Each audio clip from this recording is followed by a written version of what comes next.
Только не говори, что все еще жаришь кабачки обычными кружочками. Смотри, что с ними можно сделать. 2 кабачка нарезаю обычной овощечисткой на такие тонкие полоски. Немного солю и оставляю минут на 5. Теперь беру форму или сковородку, которую можно ставить в духовку. Прямо на дно натираю половину моцареллы, всего нам нужно грамм 150. Но жадничать с сыром тут точно не стоит, именно он скрепит всю нашу кабачковую конструкцию.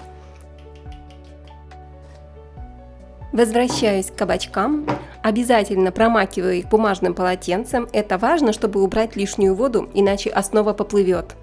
Вот так хорошо промокнули, и теперь выкладываю кабачковые полоски ровным слоем прямо на сыр. Посмотри, какая красота получается!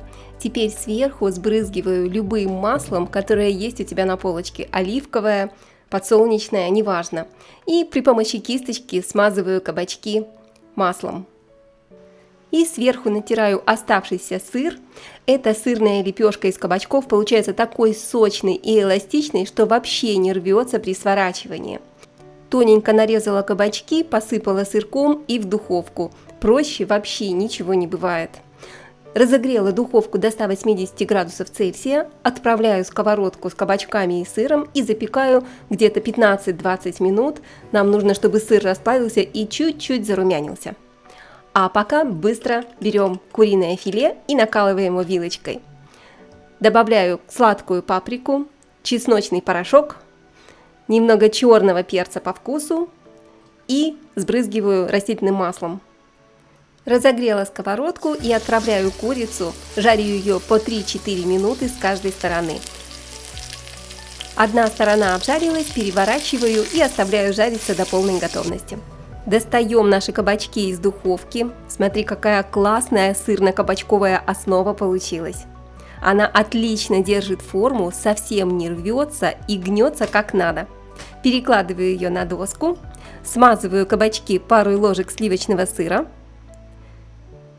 кладу пару листиков зелененького свежего салата, и курица уже готова. Разрезаю куриную грудку на 2 половинки, кладу одну половинку на салат.